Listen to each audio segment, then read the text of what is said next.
በህገወጥ ድርጊት በተሳተፉ 26 የግል ተቋማት ላይ እርምጃ መውሰዱን የጋሞ ዞን ጤና መምሪያ አስታወቀ። ከውጭ የሩሲያው ፕሬዝዳንት ቭላድሚር ፑቲን ቱርክ ኢስታንቡል በሚካሄደው የሩሲያ ዩክሬን ጦርነት የተመለከተ የሰላም ንግግር ላይ እንደማይገኙ ተገለጸም። የሚሉት የሰዓቱ አበይት ጉዳዮች ናቸው።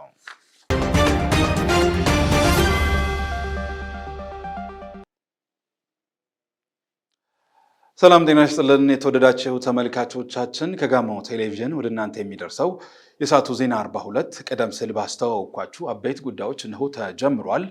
በዜና ወጃችን የስፖርትናም የቢዝነስ መረጃዎች ተካተዋል። ከሀገር ውስጥና ከባህር ማዶ የመረጥናቸውን መረጃዎች ወደ እናንተ እያደረስኩ ከእናንተ ጋር ቆይታ የማደርገው እኔ ዮሐንስ ባይሳ ነኝ። ከሀገር ውስጥ መረጃዎች ጀምራለሁ።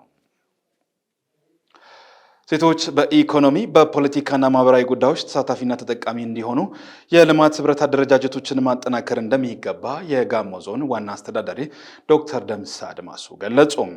የዞኑ ሴቶች ህጻናት መምሪያ 9 ወር ሴቶች ልማት ህብረት አፈጻጸም ግምገማ መድረክም ተካሂዷል። ባልደረባችን ፋሲካ ጸጋይ በዚህ ጉዳይ ተጨማሪው እንደሚከተለው ተመልክተዋለች።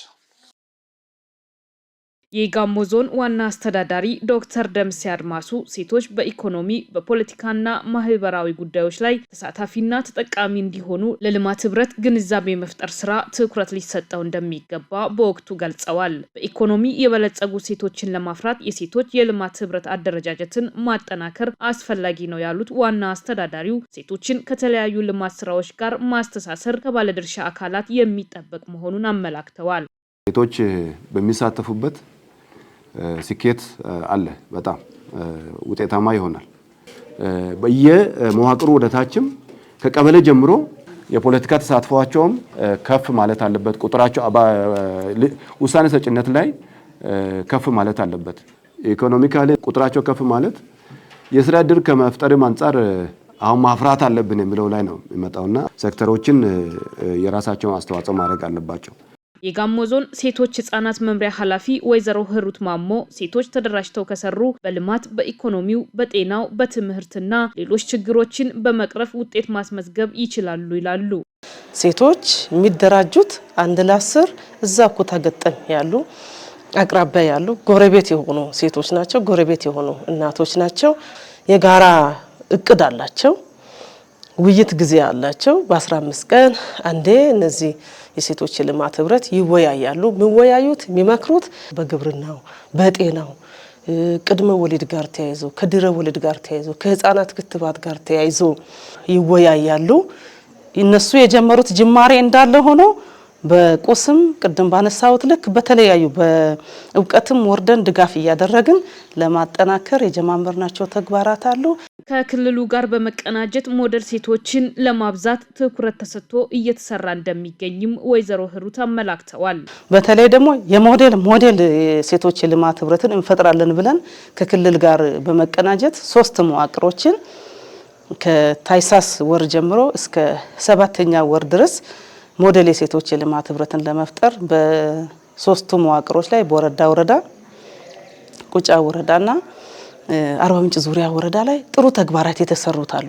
ክልሉም በተለያዩ ቁሶች በእቅድ ማዘጋጃ በደፍተር ቃለ ጉባኤ መያዣ መዝገቦችን ስክሪፕቶችን በመስጠት ስልጠና ግንዛቤ በመፍጠር ጥሩ አግዞናል። እኛም ደግሞ ያን መነሻ በማድረግ እንደ ዞን እስከ ታችኛው መዋቅር ድረስ ወርደን ደግፈን የተሻለ ተግባር እውነት ለመናገር ሴት ልጅ እንደምትችል ሴት ልጅ ከተደገፈች ሴት ልጅ የተወሰነ እገዛ ካገኘች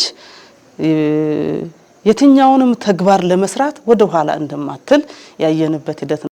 በጋሞ ዞን ሴቶች ክንፍ ጽህፈት ቤት ኃላፊ ወይዘሮ ገነት ደመረ ቀጣይ ሴቶች ከተሳትፎ ባለፈ በኢኮኖሚ ተጠቃሚ ለማድረግ ባለድርሻ አካላት ጋር መምከራቸውን ገልጸዋል።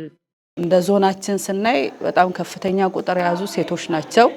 ሴቶችን ደግሞ በአደረጃጀት አቅፎ አደረጃጀቱ ለተለያዩ አይነት መንግስታዊም ሊሆን ይችላል፣ ፖለቲካሊ የፓርቲ ስራዎችንም ሊሆን ይችላል። አደረጃጀት የሁሉም ተግባር ማሳለጫ ነው። ስለዚህ እያንዳንዱ ባለድርሻ አካላት ወደፊትም ሴቶች በተለይ በአቅም በኢኮኖሚ ወጥተው ፊት የሚታዩበትን ሁኔታ መፍጠር የሚችለው ይሄ ልማት ህብረት አደረጃጀት ነው ማለት ነው። ስለዚህ ከዚህ ጋር ተያይዞ በጣም በርካታ የሆኑ ሀሳቦች ተነስተዋል።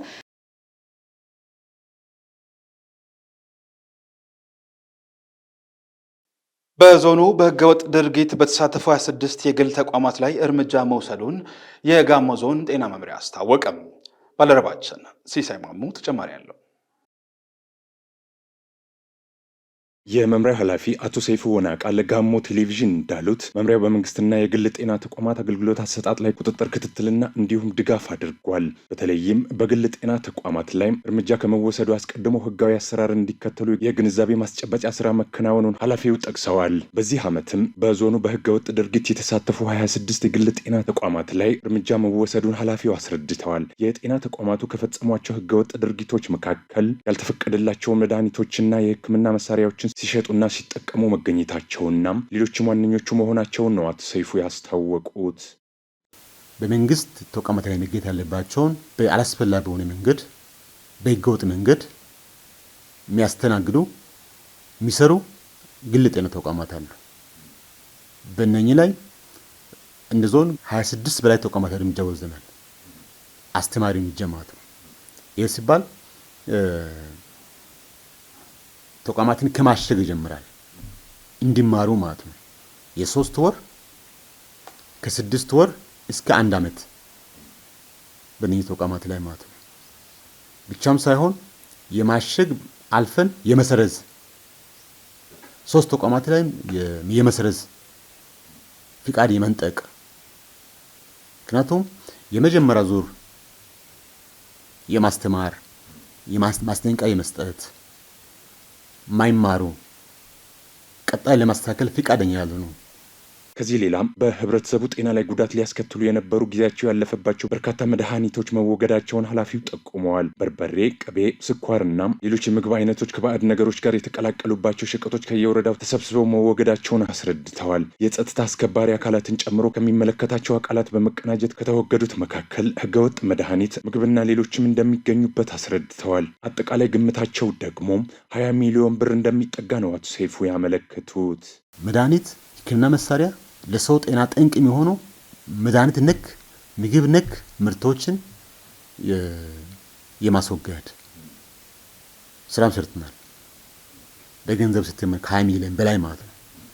እነኝን ከሚመለከቱ አካላት ጋር በመቀናጀት የማስወገድ ስራ ሰርተናል ማለት ነው። ቀጥለናል ተመልካቾቻችን። ለአርባ ምንጭ ዓለም አቀፍ ስታዲየም ግንባታ ህብረተሰቡ ንቁ ተሳትፎ እያደረገ መሆኑን የአርባ ምንጭ ከተማ አስተዳደር ከንቲባ ዶክተር መስፍን ምህንዛ ተናገሩ። ፕሮጀክቱን ለማድረግም አስፈላጊውን ድጋፍ እንደሚያደርጉ የንግዱ ማህበረሰብ አባላት ገልጸዋል። ባልደረባችን ፍሬው አባበ በዚህ ጉዳይ ተጨማሪ ነው። የአርባ ምንጭ ከተማ አስተዳደር ከንቲባ ዶክተር መስፍን ምህንዛ ለአርባ ምንጭ ዓለም አቀፍ ስታዲየም ግንባታ የህብረተሰቡ ድጋፍ መቀጠሉን ገልጸዋል። የስታዲየሙ ግንባታ የህዝቡን ሁለንተናዊ ትብብር የሚጠይቅ እንደሆነም አስገንዝበዋል።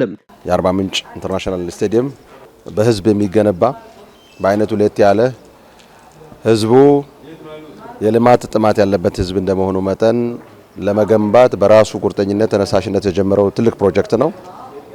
መንግስታዊ ስትራክቸሮቹ ቢሆኑ እንደ መንግስት የሚታገስ ሳይሆን ህዝቡ ውስጥ እንደ ህዝቡ አካል ሆኖ የሚያግዙበትና ሁለንተናዊ ትብብር ህዝቡ የሚያደርግበት ፕሮጀክት ነው። የህዝብ ንቅናቄውን የሚያግዙ አምባሳደሮችን በመሰየም ህብረተሰቡ በስፋት እንዲሳተፍ እየተደረገ መሆኑን ገልጸው ከዚህ አንጻር የንግዱ ማህበረሰብ ጉልህ አስተዋጽኦ እያበረከተ ይገኛል ብለዋል። ዛሬ የመጡት እንግዶቻችን በዋናነት የንግዱ ማህበረሰብ ሆነው እዛ ውስጥ አይከን የሆኑ አምባሳደሮቻችን ናቸው።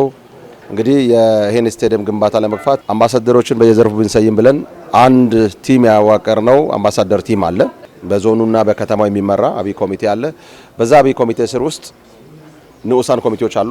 የክልል ንዑሳን ኮሚቴ አለ፣ የዞን ንዑሳን ኮሚቴ አለ፣ የከተማው ንዑሳን ኮሚቴ አለ። ከዚህ ውጪ ደግሞ የአምባሳደሮች አሉ። አምባሳደሮች ማለት በየዘርፉ ተጽዕኖ ፈጣሪ በንግዱም በኳሱም በተለያየ በመንግስታዊ ኃላፊነትም በተለያየ ቦታ ላይ ተጽዕኖ ፈጣሪ የሆኑ ግለሰቦች የተደራጁበት ከ25 በላይ አምባሳደሮች ያሉበት ነው። ከዛ ውስጥ ዛሬ የተገኙት የንግዱ ማህበረሰብ አምባሳደሮቻችን ናቸው። በየዘርፉ ከትንሽ እስከ ትልቅ ከላይ እስከ ታች ከዞኑ እስከ ቀበሌ ድረስ ያለው ሁሉም ያው የሚሳተፍበት ስለሆነ አሻራው የሚያኖርበት ትልቅ ፕሮጀክት ስለሆነ ያኔ ኃላፊነትም የሚወስዱ አካላት ስለሆኑ የደረሰበትን በተግባር መጥቶ እንዲያዩ እንግዲህ ከጧቱ 12 ሰዓት ተኩል ጋብዘናቸው በዛ ሌሊት ተነስቶ እንኳን አንድም መንጠባጠብ ሳይኖር የተጠሩ ሰዎች ተገኝተዋል። ይሄ የሚያሳየው ምን ያክል ቁርጠኛ እንደሆኑ ይሄ ስቴዲየም በወቅቱ ተገንብቶ እንዲያልቅ ያላቸውን ተነሳሽነት ያሳያል። የስታዲየሙ ግንባታ በከፍተኛ ፍጥነት እየተከናወነ በመሆኑ ሀብት የማሰባሰብ ስራዎች የተለያዩ አማራጮችን በመጠቀም እንደሚከናወን ተናግረዋል። ለግንባታ ግብአት የሚሆኑ ቁሳቁሶችን ለማሟላት እየተሰራ መሆኑን ነው ከንቲባው የገለጹት። በሁለት ወር 3 ቢሊዮን እንሰበስባለን ብለን ባለፈው በአብይ ኮሚቴ ወሰነውን አሁን በተዋረድ ሁሉ ጋር ደርሷል። ይህንን ለማሳካት ነው የሰራን ያለነው። ያን ስናደርግ ምናልባትም ካቀድነው ጊዜ ቀድሞ ሊያልቅ የሚችል ታላቁ ፕሮጀክታችን ነው። በተያዘለት ጊዜ ፕሮጀክቱ እስኪያልቅ ድረስ የሀብት ማሰባሰብ ስራው በየፈርጁ ይሄ አንዱ ነው ብያለሁ። በማዕድኑ ዘርፍ የምንሰራው ስራ አለ። በከተማው ስትራክቸር የምንሰራው ስራ አለ። ኩነቶች አሉ። በአገር ደረጃ የሚሰሩ አሉ። በርካታ የያዝናቸው እቅዶች አሉ። በዞን አንድ ኩነት ይኖረናል። የራት ምሽት ይኖረናል። አዲስ አበባ ላይ እንደዚህ ይኖረናል። የነዚህ ሁሉ ገቢ ማሰባሰብ፣ ሌላው ቅድም ያልኩት የዲያስፖራ መንደር አለ። ከዛ የሚገኙ እነዚህ ሁሉ ተሰባስበው ባቀድነው ጊዜ ውስጥ ቅድም እንለው 8 ቢሊዮን ተገኝቶ ፕሮጀክቱ በሚያስደምም ሁኔታ አሁን እየሄደ ነው እንዲያልቅ ሁሉም በኩሉን ድርሻ እንዲወጣ ለማሳሰብ እፈልጋለሁ። የአርባ ምንጭ ከተማ አስተዳደር ምክትል ከንቲባና የገቢዎች ጽህፈት ቤት ኃላፊ ወይዘሮ ሊዲያ ከንቲባ ለስታዲየሙ ግንባታ የሚውል በ2 ወራት ውስጥ ከ3 ቢሊዮን ብር በላይ ለመሰብሰብ እቅድ ተይዞ እየተሰራ መሆኑን አውስተዋል። ለዚህም የሀብት አሰባሰብ አምባሳደር የሆኑ የንግዱ ማህበረሰብ አባላት የግንባታውን ሂደት መጎብኘታቸውን ተናግረዋል። በአርባ ምንጭ ከተማ የሚገኙ የንግዱ ማህበረሰብ አምባሳደሮችን ይዘን የስታዲየማችንን ያለበትን ደረጃ ለማሳየት ለማስጎብኘት የተንቀሳቀስንበት ሂደት ነው። እንግዲህ በዚህ ሂደት ውስጥ የአርባ ምንጭ ከተማ ሁለገብ ስቴዲየም ከ1000 ወይም ደግሞ ከ1 ቢሊዮን ብር ፕሮጀክቱ በየጊዜው እያደገ የከተማውን የእድገት ደረጃም ጭምር ከፍ ማለቱን ታሳቢ በማድረግ የፕሮጀክቱ በደንብ ወደ 8 ቢሊዮን ብር ደረጃ በማደግ ሁሉንም ማህበራዊ መሰረቶች በማስተባበር እንግዲህ የሀብት የማሰባሰብ ስራው በይፋ ተጀምሯል። ይህን ስራ ስንሰራ በመጀመሪያ ደረጃ ህዝባችንን ተማምነን ነው የይቻላል መንፈስን ይዘን ነው የተነሳ ነው። የአርባ ምንጭ ከተማ የንግዱ ማህበረሰብ አባላት መካከል አቶ ማሞዶ ቦጭና አቶ አማራ አንካላ ፕሮጀክቱን እውን ለማድረግ የንግዱ ማህበረሰብን በማሳተፍ አስፈላጊውን ድጋፍ እንደሚደረግ ገልጸዋል። ዛሬ ላይ ያለ የጋሞ ህዝብ የአርባ ምንጭ ከተማ ነዋሪ በዚህ ሁኔታ ከልክ በላይ ደስተኛ ነው። በዚህ ውስጥ ባገኘው ደስታ ይሄ ፕሮጀክት እውን ያደረጉትን ከፊት ያሉ የስራ ኃላፊዎችን አይከን የሆኑ ልጆቻችንን እያመሰገነ ህዝቡ ምንድነው የዚህ ኢንቨስትመንት አካል ራሱን ለማድረግ ህዝቡ ወስኗል። እንግዲህ እኛ ዛሬ እዚህ የተገኘን ጥቂት ሰዎች ነን። የዚህ ስራ በአርባ ምንጭ ከተማ አፈጻጸሙን ከፍ ለማድረግ የተወከለን አምባሳደሮች ነን እኛ። ስለዚህ አንደኛ ምንድነው መሆን ያለበት ህዝቡ የዚህ ኢንቨስትመንት አካል አድርጎ ራሱን መውሰድ አለበት። ትኩረት ሰጥቶ ይሄ ማለቅ አለበት፣ የኔ አጀንዳ ነው፣ የኔ ጉዳይ ነው፣ የቤቴ ጉዳይ ነው ብሎ መስራት አለበት። በአርባ ምንጭ ደረጃ ይሄን መሰለ ግዙፍ ስታዲየም መሰራቱ እና እየተከናወነ ያለውን ሁኔታ ስመለከተው እጅግ በጣም ደስ ብሎኛል። በዚህ አይነት ፍጥነት ስራውን የሚቀጥል ከሆነ ያው ጥሩ ስታዲየም በአገሪቱ ደረጃ ማየት እንችላለን ብለን እንገምታለን እና ጅምሩ ጥሩ ነው። በጣም ደስ ብሎናል። ፕሮጀክቱ ህዝባዊ እንደመሆኑ መጠን በህዝብ ድጋፍ የሚቀጥል እንደመሆኑ መጠን ያው እንደ አንድ የንግዱ ማህበረሰብ አካል ሆነ ከኛ የሚጠበቅብንን በማስተባበር የግልን መዋጮ በማድረግም ሆነ ሌሎችንም በማስተባበር ስራው ወደ ተፈለገበት አቅጣጫ እንዲሄድ ለማድረግ የመጨረሻው መስዋዕትነት ለመክፈል ጥረት እናደርጋለን። የአርባ ምንጭ ዓለም አቀፍ ስታዲየም ግንባታ ከ15 በመቶ በላይ መድረሱ የተገለጸ ሲሆን ግንባታው በተያዘለት ጊዜ ለማጠናቀቅ በ2 ወራት ጊዜ ውስጥ 3 ቢሊዮን ብር ለማሰባሰብ የህብረተሰብ ንቅናቄ እየተከናወነ ይገኛል። በተያያዘም የአርባ ምንጭ ዓለም አቀፍ ስታዲየም ግንባታ የሁሉም ማህበረሰብ ተሳትፎ እንደሚጠይቅ ተመላክቷል። ፍሬ አበበ በአርባ ምንጭ ከተማ አስተዳደር የነጭ ሳር ቀበሌ ገቢው ለስታዲየሙ ግንባታ የሚውል የተሽከርካሪ ዕጣ የማውጣት ስነ ስርዓት ለሁለተኛ ጊዜ አከናውነዋል። የአርባ ምንጭ ከተማ አስተዳደር የህዝብ ምክር ቤት አፈ ጉባኤ ወይዘሮ ጥሩነሽ ተስፋዬ ህብረተሰቡ ለስታዲየሙ ግንባታ ገቢ አሰባሰብ እየተረባረበ ነው ብለዋል። በከተማ አስተዳደሩ በሚገኙ ቀበሌያት የተለያዩ የገቢ ማስገኛ ሁነቶች እየተካሄዱ መሆኑን ተናግረዋል። አርባ ምንጭ ትልቅ ድልና እድል እየጫረች ያለችበት በአሁኑ ሰዓት ዓለም አቀፍ የአርባ ምንጭ ከተማ ሁለገብ ስታዲየም እየገነባች ትገኛለች። ከዚህ ጋር ተያይዞ ይሄ ስታዲየም ለአርባ ምንጭ ትልቅ ድል ነው። ይሄ ስታዲየም እንዲገነባ ሁሉም አሻራ እንዲያሳርፍ የተጠበቀበት ነው። እያሳረፈም ያለበት ሂደት አለ። ለዚህ ስታዲየም ሆድ ውስጥ ያለው ህፃን ሲቀር ሌላው ሁሉ የዚህ ስታዲየም ባለቤት ነውና ሁሉም አሻራውን እያሳረፈ ይገኛል። በአርባ ምንጭ ከተማ የነጭ ሳር ቀበሌ አስተዳዳሪ አቶ ሳምሶን ገመዳ የስታዲየሙ ግንባታ በታቀደው ጊዜ ለማጠናቀቅ የሚከናወኑ መሰል ሁነቶች ተጠናክረው እንደሚቀጥሉ ገልጸዋል። ለአርባ ምንጭ ሁለገብ ስታዲየም ግንባታ የሀብት አሰባሰብ ፕሮግራም ነው ይሄኛው አሁን እየታደምን ያለ ነው። እንግዲህ ይህ የሀብት አሰባሰብ መርሃ ግብር እንግዲህ በተለያዩ ኩነቶች እየተደረገ ነው የሚገኘው። ከኩነቶች ሁሉ አንዱ ነው ይሄ። በጣም በርካታ ኩነቶች አሉን አሁንም ከዚህ በኋላ የምናስኬደው እና ይሄ ሁለተኛ ዙር የሞተር ሳይክል እጣ እያወጣን ነው የምንገኘው። ስለዚህ አሁን ይሄ የእጣ ማውጣት ፕሮግራም ነው ማለት ነው። እንግዲህ ጀምረናል፣ እንጨርሰዋለን። የአርባ ምንጭ ከተማ ነዋሪ አቶ ጀማል መሐመድ በእጣው እድለኛ በመሆናቸው መደሰታቸውን ገልጸው የስታዲየሙን ግንባታ በዘላቂነት እንደሚደግፉ ተናግረዋል። እና ያው ለስታዲየም ድጋፍ ትኬት ቆርጠን ነበር። በጣም ደስ ብሎኛል። እና ደግሞ ስታዲየሙ የራሳችን ነው። ያው ሁሉንም በድጋፍ እንዘልቃለን እና ያው እንግዲህ ድጋፉን እየደገፍን ነው። ያው እንግዲህ ድጋፋችንን አጠናክረን ሁላችንም በአንድነት መቀጠል አለብን። ወይዘሮ ሰላማዊት መጃ በበኩላቸው ለስታዲየሙ ግንባታ በግላቸው በሚችሉት መጠን ተሳትፎ እንደሚያደርጉ አስረድተዋል። ለነገ ለኛ አልፎ ለትውልድ ተረካቢ አዲስ ለሚመጡት ሁሉ በጣም ደስ የሚል ነገር ነው። ንቅናቄው ደስ ይላል። እኔም ደግሞ እንደ አንድ ነጋዴ ማለት ያው እጣ ማጫወት እቁብ ስለሆነ የሚጠበቅብኝን ሁሉ ያረኩኝ ነው። ትላንትም ዛሬም በባለፈውም የሚጠበቅብኝን ሁሉ ያረኩኝ ነው። በመሶብ የአንድ ማዕከል አገልግሎት አዲስ ዲጂታል ኢንተርፕራይዝ ተኛ አሰራር መሰጠት መጀመሩን የስራና ክህሎት ሚኒስትር ወይዘሮ ሙፈሪያት ካሚል ገለጹ። በርካታ አገልግሎቶችን ከሰው ንክኪ ነፃ በሆነ መልኩም በቴክኖሎጂ ታግዘው ተደራሽ እየተደረጉ ይገኛልም ብለዋል። ፋሲካ ጸጋይ የስራና ክህሎት ሚኒስተር ወይዘሮ ሙፈሪያት ካሚል ከኢዚያ ጋር በነበራቸው ቆይታ እንደገለጹት የተቋማት አገልግሎት አሰጣጥ ፍትሃዊ፣ ዘመናዊና ተደራሽ እንዲሆን መንግስት በትኩረት እየሰራ ይገኛል። ሚኒስተሩ ባካሄደው ሪፎርም አገልግሎት አሰጣጡን ማሻሻልና ማዘመን የሚያስችሉ በርካታ ስራዎችን አከናውኗል። በተለይም ዜጎች ከተቋሙ የሚያገኙትን አገልግሎት ቀላልና ተደራሽ ለማድረግ በቴክኖሎጂ የታገዙ አሰራሮችን ማስረጽና ተግባራዊ ማድረግ ዋነኛው መሆኑን አብራርተዋል። ይህንን ተከትሎ በተቋሙ የሚሰጡ በርካታ አገልግሎቶች ከሰው ንክኪ ነፃ በሆነ መልኩ ቴክኖሎጂ ታግዘው ተደራሽ እየተደረጉ ይገኛሉ ብለዋል። እኛ ሁለት አገልግሎቶችን ይዘን ገብተናል። እዛ ማዕከል ውስጥ የኛ ልጆች አሉ። የስራና ክህሎት ሚኒስቴር ቦክስ አለ። እዛ ውስጥ አንዱ የኤክስፓትሬት ነው። የውጭ ሀገር ዜጎች የስራ ፍቃድ እድሳት የሚያወጡበት አገልግሎት ነው።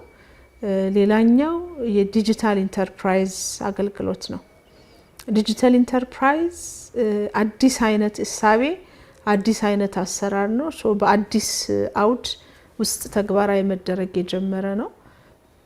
የዲጂታል ኢንተርፕራይዝ ዜጎች በኢንተርፕራይዝ ለመደራጀት ሲወስኑ የሚያልፉበት ሂደት አለ። ከአሁን ቀደም ኢንተርፕራይዝ ማደራጀት ያንዳንዱን በር ማንኳኳት ይፈልጋል።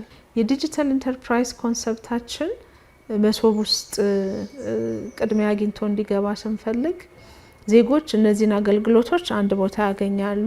በፌደራል ተቋማት በሙከራ ደረጃ ተግባራዊ የተደረገው መሶብ የአንድ ማዕከል አገልግሎት የተቋማትን አሰራር ለማዘመን ምቹ ዕድል መፍጠሩንም ሚኒስተሯ ገልጸዋል። በዚህም የስራና ክህሎት ሚኒስቴር ከሚሰጣቸው አገልግሎቶች መካከል ሁለቱ በመሶብ የአንድ ማዕከል አገልግሎት መስጠት መጀመራቸውን አስታውቀዋል። የተቋማትን አሰራርና ስርዓት ወደ ዜጎች ለማድረስ የሚያስችል እድል የሚፈጥር ነው። ተበታት ነው የነበሩ ስራዎችን ሰብሰብ አድርጎ አንድ ማዕከል ጋር ማምጣት መቻል ዜጎች በንጹህ አካባቢ በተቀላጠፈ አገልግሎት በጥሩ ፊት ማስተናገድ በሚችሉ ኢትዮጵያውያን አማካይነት የተቀናጀ አገልግሎት እንዲያገኙ ነው የሚያደርጋቸው። ይህ ስርዓት አገልግሎቶችን የውጭ ሀገር ዜጎች የስራ ፍቃድና እድሳት እንዲሁም ዲጂታል ኢንተርፕራይዝ የተሰኙ መሆናቸውን አብራርተዋል። ዲጂታል ኢንተርፕራይዝ የተሰኘው አገልግሎት እንደ ሀገር አዲስ ስርዓት መሆኑን ጠቁመው አገልግሎቱ ዜጎች በኢንተርፕራይዝ ሲደራጁ ይገጥማቸው የነበረውን የተንዛዛ አሰራር የሚያስቀይር ነው ብለዋል። ቀደም ሲል በኢንተርፕራይዝ የመደራጀት ሂደቱ የበርካታ ተቋማትን በር ማንኳኳት የሚጠይቅ እንደነበር አስታውሰው አካሄዱ መጉላላትን ሲያስከትል እንደነበር ጠቅሰዋል። መሶብ የአንድ ማዕከል ዘመናዊ አገልግሎት አሰጣጥን ከማረጋገጥ በዘለለ ለተቋም ግንባታ አጋዥ መሆኑን ገልጸዋል። ተቋማት በቴክኖሎጂ በመታገዝ የሚሰጡት የዘመነ አገልግሎት ለሀገር መንግስት ግንባታ የሚያበረክተው አስተዋጽኦ ጉልህ በመሆኑ ጠንካራና ዘመን ተሻጋሪ አሰራርን መገንባት አስፈላጊ መሆኑን ነው ያስረዱት። ለዚህም ቴክኖሎጂን ማስረጽ መተግበርና አሟጦ ጥቅም ላይ ማዋል ዋነኛው ጉዳይ መሆኑን አንስተዋል። መሶብ የአንድ ማዕከል አገልግሎት መስጫ አስፈላጊ አገልግሎቶች ወደ ዜጎች እየቀረቡ መሆኑን የሚያረጋግጥ ነው ብለዋል። ስርዓቱ አገልግሎት አሰጣጡን ከማዘመንና ተደራሽ ከማድረግ ባሻገር ሀገሩን የሚወድና ለሀገሩ እድገት የሚተጋ ትውልድ ለመፍጠር እድል እንደሚፈጥርም ተናግረዋል። ሀገሩን የሚወድ ለሀገሩ የሚቆረቆር ከመንግስቱ ጋር በጋራ ጉዳይ ላይ ተመሳሳይ ቋንቋ ያለው ማህበረሰብ ይኖራል ማለት ነው። የሀገረ መንግስት ግንባታ ጉዳይ ማለት ከዚህ ውጭ አይደለም። ኢትዮጵያዊ በመሆኑ የላቀ አገልግሎት፣ ጥራት ያለው አገልግሎት እንዲያገኝ ይሆናል። ይሄ ከስርዓት ከፍታና ዝቅታ የተሻገረ እይታ ነው እና ትርጉሙ በጣም በጣም ጥልቅ ነው። ከአገልግሎት በላይ ነው ማለት ነው። የሀገረ መንግስት ግንባታ ስራው አካል ነው። ክቡራትና ክቡራን ተመልካቾቻችን የምትመለከቱት ከጋሞ ቴሌቪዥን ወደ እናንተ የሚደርሰው የሰዓቱ ዜና 42 ነው። ዜናዎቻችን አሁንም እንደቀጠሉ ነው። ከዚህ በማስከተል ከውጭ ወደምንመለከታቸው ጉዳዮች ተሻገራለሁ።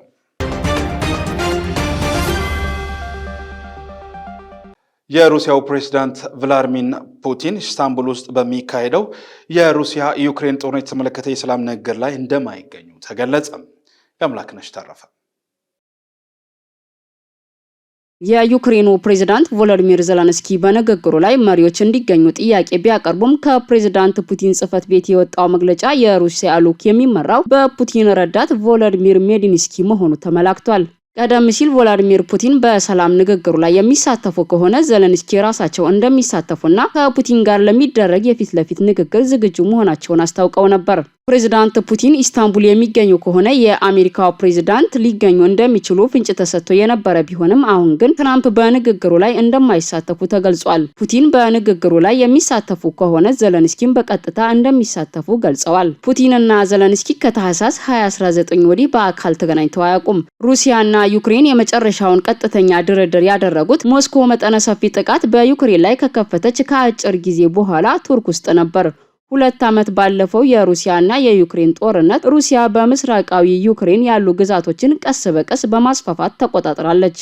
ባለፈው እሁድ ፕሬዝዳንት ፑቲን በሩሲያና በዩክሬን መካከል ቀጥተኛ ንግግር በቱርክ ትልቋ ከተማ ኢስታንቡል ውስጥ ያለምንም ቅድመ ሁኔታ እንዲካሄድ ጥሪ አቅርበዋል። ለዚህም ምላሽ ፕሬዝዳንት ዜሌንስኪ ፑቲን የሚሳተፉ ከሆነ ራሳቸው በቀጥታ እንደሚገኙ አሳውቀው ነበር። የፑቲን የኢስታንቡል ንግግር ሐሳብ የመጣው የአውሮፓ መሪዎች ቅዳሜ ዕለት በዩክሬን ዋና ከተማ ኪየቭ ከተገናኙ በኋላ ለ1 ወር የሚቆይ የተኩስ አቁም ስምምነት እንዲደረግ ጥሪ ካቀረቡ በኋላ ነው። የአሜሪካው ፕሬዝዳንት ትራምፕ ዩክሬን የንግግር ጥሪውን እንድትቀበል መጠየቃቸውን ተከትሎ ዘለንስኪ ራሳቸው በንግግሩ ላይ በቀጥታ እንደሚሳተፉ ገልጸው ነበር። ኳታር የሚገኙት ትራምፕ ለጋዜጠኞች እንደተናገሩት በንግግሩ ላይ ፕሬዝዳንት ፑቲን ስለመገኘታቸው የሚያውቁት ነገር እንደሌለ ገልጸዋል። ነገር ግን አሜሪካ በከፍተኛ ባለስልጣን የሚመራ ልዑክ በንግግሩ ላይ እንዲሳተፍ እንደምትልክ ይጠበቃል። የአሜሪካው የውጭ ጉዳይ ሚኒስተር ኃላፊ ማርኮ ሩቢዮ ከኔቶ አባል ሀገራት የውጭ ጉዳይ ሚኒስተሮች ጋር ለመወያየት ቱርክ መግባታቸው ተነግሯል። ከሩሲያና ከዩክሬን ንግግር በፊት ከሩቢዮ ጋር የተገናኙት የዩክሬኑ የውጭ ጉዳይ ሚኒስትር አንድሪያ ሳይቪያ አሜሪካ ሰላም ለማውረድ ለምታደርገው ጥረት ሀገራቸው ቁርጠኛ መሆኗንና ሩሲያ ገንቢ እርምጃዎችን በመውሰድ ምላሽ እንደምትሰጥ ጥሪ አቅርበዋል። ወደ ስልጣን እንደተመለሱ በአጭር ጊዜ ውስጥ የሩሲያና የዩክሬንን ጦርነት እንደሚያስቆሙ የተናገሩት ፕሬዝዳንት ትራምፕ ተኩስ እንዲቆም ጥረት ሲያደርጉ ቆይተዋል። ከጦርነቱ መጀመር በኋላ በፑቲን ላይ ምዕራባውያን እየወሰዱ የነበረው የማግለል እርምጃ በማብቃት ትራምፕ ፑቲንን በስልክ ከማነጋገር አልፈው ልዩ መልእክተኛ ወደ ሞስኮ ልከዋል። መረጃው የቢቢሲ ነው።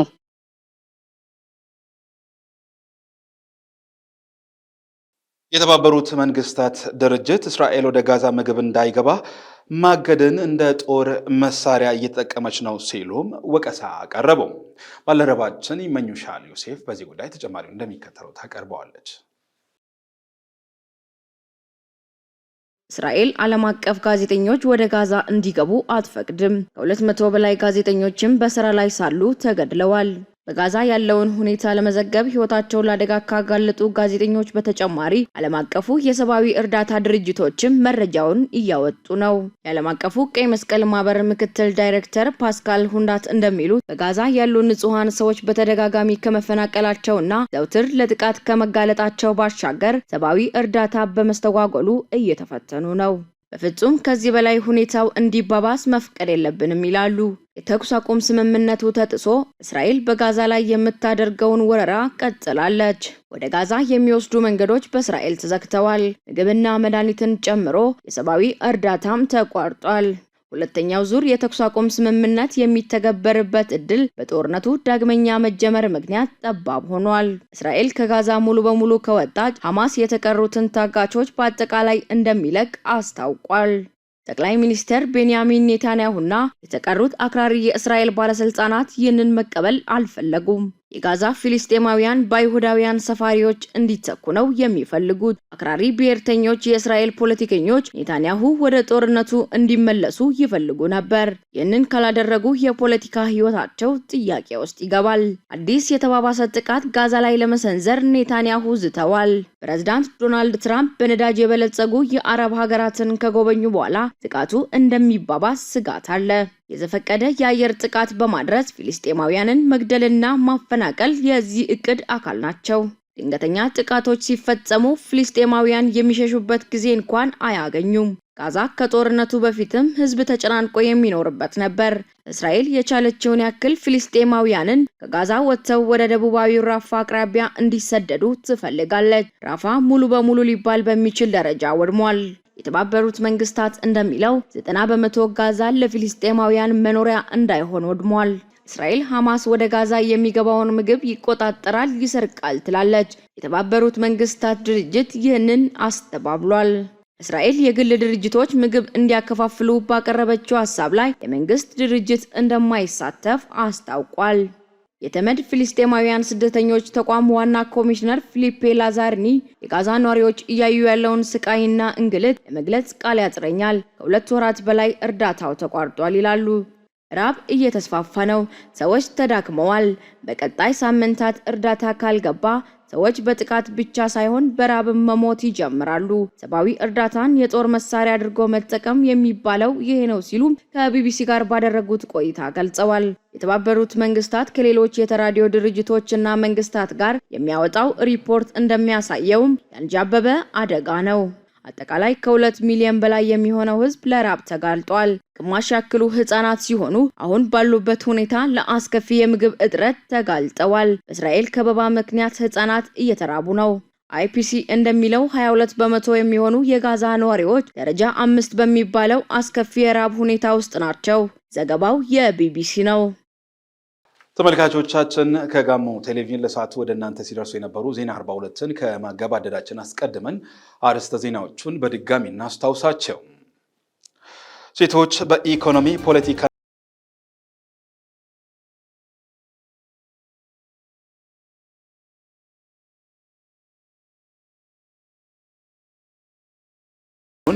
የጋሞ ዞን ጤና መምሪያ አስታወቀ። ከውጭ የሩሲያው ፕሬዝዳንት ቭላድሚር ፑቲን ቱርክ ኢስታንቡል በሚካሄደው የሩሲያ ዩክሬን ጦርነትን የተመለከተ የሰላም ንግግር ላይ እንደማይገኙ ተገለጸ። የሚሉት ናቸው። ከሀገር ውስጥና ከባህር ማዶ የመረጥናቸውን መረጃዎች ወደ እናንተ እያደረሱ ከእናንተ ጋር ቆይታ ያደረኩት እኔ ዮሐንስ ባይሳ ነበሩ። የጋሞ ቴሌቪዥን ከቴሌቪዥን ስርጭት በተጓዳኝ በተለያዩ የማህበራዊ ሚዲያ አውታሮቻችን እንድትከታተሉና ሀሳብ አስተያየቶቻችሁ እንድታደርሱ እጋብዛለሁ። ከቀሪ የጋሞ ቴሌቪዥን ዝግጅቶች ጋር ጥሩ ጊዜ ተመኘው። ጤና ይስጥልን።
ስጥልን ተመልካቾቻችን ከዕለታዊ ስፖርታዊ መረጃዎች ጋር ፍሬው አበበ ነኝ። ለአርባ ምንጭ ሁለገብ ስታዲየም ግንባታ ሁሉም ማህበራዊ መሰረት በንቃት እየተሳተፈ መሆኑ ተገለጸ። ዝርዝር አለን። የሰንሻይን አካዳሚ ታዳጊዎች ለአርባ ምንጭ ስታዲየም ግንባታ ድጋፍ አድርገዋል። የአርባ ምንጭ ሁለገብ ስታዲየም ፕሮጀክት ጽህፈት ቤት ባለሙያ አቶ ሙልጌታ ሙቃ እንዳሉት ለስታዲየሙ ግንባታ ከተማሪ ጀምሮ ሁሉም የህብረተሰብ ክፍል ንቁ አስተዋጽኦ እያበረከተ ነው። የሰንሻይን አካዳሚ ታዳጊዎች በራስ ተነሳሽነት ድጋፍ ማድረጋቸው አርአያነት ያለው ተግባር መሆኑን ተናግረዋል።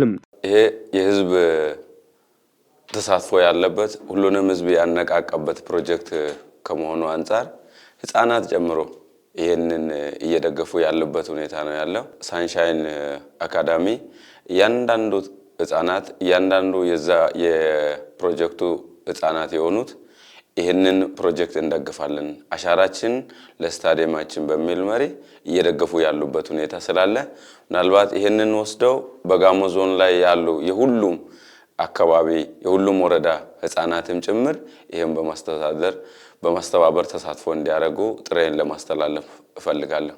በአርባ ምንጭ ከተማ ተነስተው በወቅቱ ስመጥር ከሆኑ ክለቦች መካከል ሰንሻይን የእግር ኳስ ክለብ ይጠቀሳል። ክለቡ ከ1988 እስከ 1992 ዓ.ም ባሉ ዓመታት ጉልህ ስፖርታዊ እንቅስቃሴ ማድረጉ የሚታወስ ሲሆን ሰንሻይን የሚል አካዳሚ አቋቁሞ መሰረታዊ የእግር ኳስ ስልጠና በመስጠት ላይ ይገኛል። ከአካዳሚው ሰልጣኞች መካከል ለጋሞ ቴሌቪዥን አስተያየታቸውን የሰጡ ታዳጊዎች የብሔራዊ ቡድን ተጫዋች የመሆን ራዕይ እንዳላቸው ገልጸው ምቹ የስፖርት ማዘውተሪያ እንዲኖር ለአርባ ምንጭ ስታዲየም ግንባታ ድጋፍ ማድረጋቸውን ተናግረዋል። ወደፊት ሳድግ መሆን ፈልገው ኳስ ተጫዋች እና ሳይንቲስት። ስታዲየሙ በመገንባቱ ኢትዮጵያ ጥሩ ተጫዋቾች ይኖራታል። ስለዚህ የኛ ወላጆች ስታዲየም ገንቡ። ስለሜዳው ብዙ ሀሳብ እዚህ በቅርቡ ነው የገባሁት። ሰንሻይን የሚባል ክለብ ሰምቼ በቅርቡ ነው የገባሁትና ከዚህ የበለጠ በጣም ተሻሽለን ወደዛኛ ሜዳ ልንሄድ ይላል። የኢትዮጵያ ብሔራዊ ቡድን እዛ እንዲጫወት ሀሳብ አለኝ። ወደፊት አድጌም ከዚህኛው የበለጠ ትልቁ ሜዳ ላይ መጫወት ሀሳብ አለኝ። ለሜዳው ሜዳን በአፋጣኝ እንዲገነባ ብዙ ህጻናትም እንዲጫወቱ እንዲሰለጥኑ ማድረግ አለበት። ወደፊት መሆን ፈልገው እግር ኳስ ተጫዋች። እኔ መጫወት ፈልገበት ሜዳ አሁን የሚሰራው እዚህ አርባ ምንጭ ከተማ እዛ ሜዳ መጫወት ፈልጋለሁ። ይሄ ሜዳ በጭቃ ያስቸገረን ስለሆነ ያ እስኪሰራ ድረስ የጠበቀን ለድጋፍም 200 እየሰጠን ነው። የአካዳሚው መስራችና ባለቤት ተሾመ ሸዋነ የስታዲየሙ መገንባት በታዳጊዎች ዘንድ መነሳሳት መፍጠሩን ገልጸው በራስ ተነሳሽነት ድጋፍ እያደረጉ መሆናቸውን ገልጸዋል። አካዳሚውን ያው እኔ ከ3 ወር በፊት ነው ይሄን አካዳሚ እዚህ መሰራት አለበት የሚል ማለት ሌሎች አካባቢ ባየሁት መሰረት እኛ ሀገርም እንደዚህ እንደ አካዳሚ መኖር አለበት በሚል ነው ስራው የተጀመረ። ስታዲየሙ እዚህ በመገንባቱ ያው የኔም ህልም ነው። ከዚህ ቀደም ሌሎች አካባቢዎች የተሻሉ ነገር እየተሰሩ ስለሆነ እኛም አካባቢ ምክንያቱም የእግር ኳስ ተሰጥኦ ያላቸው ልጆች በብዛት ያሉበት አካባቢም ከመሆኑ አንፃር ከደጋፊዎችም አንፃር ብዙ ደጋፊ ያለው አርባ ምንጭ እዚህ ጋሞ ውስጥ ማለት ነው። ከዛ አንፃር ስታዲየሙ መሰራቱ ለህዝቡም ለአካባቢውም ለቱሪዝምም በጣም ጥሩ ትልቅ ምርታ ነው ያለው። አሁን እንጂ የምታያቸው ታዳጊዎች ሁሉ ነገ እዚህ ሜዳ ላይ እንጫወታለን የሚል ስሜት ኖራቸውና ተነሳሽነት ኖራቸው ነው እየሰሩ ያሉት። በመጨረሻም የእንግሊዝ ፕሪሚየር ሊግ የዓመቱን ምርጥ ተጫዋች ለመምረጥ 8 እጩዎችን አቅርቧል። የውድድር ዓመቱ መገባደጃ ላይ የሚገኘው የእንግሊዝ ፕሪሚየር ሊግ የዓመቱን ምርጥ ተጫዋቾች ለመምረጥ 8 እጩዎችን አቅርቧል። ከ8ቱ እጩዎች ውስጥ ሊቨርፑል መሐመድ ሳላን፣ ቨርጂል ቫን ዳይክን እና ሪያል ግሪቨንበችን በማስመረጥ ቅድሚያውን ወስዷል። የኖቲንግሃም ፎረስት ሞርጋን ጊብስ ዋይት እና ክሪስ ውድ እንዲሁም ዲክላን ራይስ ከአርሴናል፣ አሌክሳንደር ኢሳክ ከኒውካስል እንዲሁም ብሪያን ሞምቤፕ ከብሬንትፎርድ ሌሎች እጩዎች ናቸው። ውድ ተመልካቾቻችን ለዕለቱ የያዝናቸውን ስፖርታዊ መረጃዎች እኚሁ ነበሩ። ከሌሎች የጋሞ ቴሌቪዥን ፕሮግራሞች ጋር መልካም ጊዜ